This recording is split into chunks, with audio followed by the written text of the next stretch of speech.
Welcome back. Well, French President Emmanuel Macron and his wife Brigitte are on a state visit to the UK. They were last night hosted by the King and Queen. Allow me to propose a toast to France and to our new entente. An entente not only past and present, but for the future. But forget the pomp and ceremony. It was King Charles's bloodshot eye that saw the internet explode.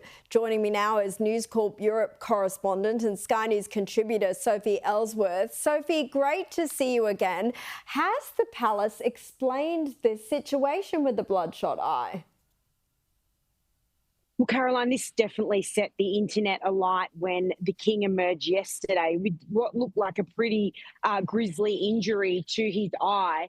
But we have been told not to be alarmed by this. Anyone who's had a bloodshot eye knows it's awful. It looks awful, but it's something that usually passes in time. But there is obviously that concern, ongoing concern with the King's health, Caroline, given he has that cancer diagnosis and is continuing to receive treatment. So while many would argue that yesterday, the first day of the state visit, was very successful with the French president, there's no doubt there were many headlines here in the UK and around the world with concerns over that eye that didn't look good on King Charles at all.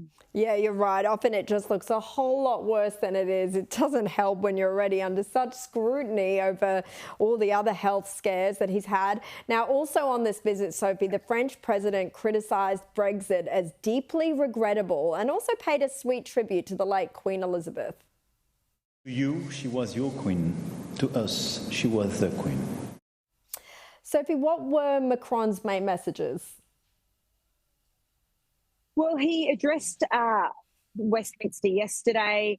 He made several addresses yesterday in the UK. He basically said that the UK and France need to come together and have stronger allegiances. He did also say that the two nations shouldn't be as reliant on America and Donald Trump, which was an interesting remark. And today he is due to meet Sir Keir Starmer, the Prime Minister here, to discuss many issues. And on that, Caroline, on top of the agenda will no doubt be the growing problem with the migration crisis and illegal migrants crossing the English Channel. So this is a very, very timely visit, and definitely many people paying close attention to his words yesterday.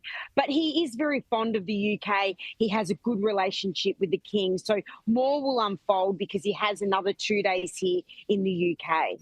Well, not only are people paying attention to his words, they're paying attention to him and his wife. And Macron hasn't copped any slaps in the face from Brigitte Macron on this trip, as we all probably remember too well on that last occasion.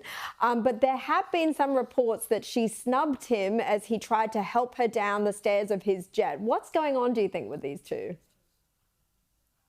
Well, look, the cameras are on them, Caroline. As they know, the cameras watch their every move when they arrive on these jets, arrive into countries. And so when he offered his hand to his wife, she dismissed him and didn't take it. And again, there's headlines on this. Now, read into it what you will. Maybe they're having a feud. Maybe she's just like, I don't need your help.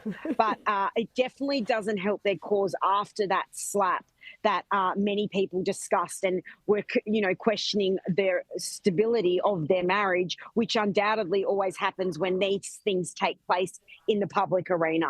Yeah, there's a lot of cameras around and people are watching very closely now. And to finish on some climate zealotry, a former boss of one of Europe's largest airlines has called out the aviation sector's pathological obsession with net zero targets.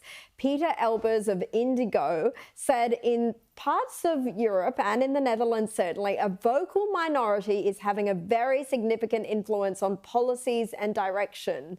How has that message been received? Well, it's very interesting, Caroline, because he was the boss of KLM, the Dutch carrier, for 8 years. He's now the boss of a carrier in India. And he said the two continents are worlds apart in the way they treat aviation. And he has said it's damaging the industry here in Europe and the UK, and just sent a really strong warning that there's a minority of people who are having an awful lot of impact on these different policies that airlines have to abide by. So it's something that I think many people will pay attention to, but as to whether it comes to any change, that remains to be seen. And so they should. They're very wise words. Sophie Elsworth, so are yours. Thank you very much for your time.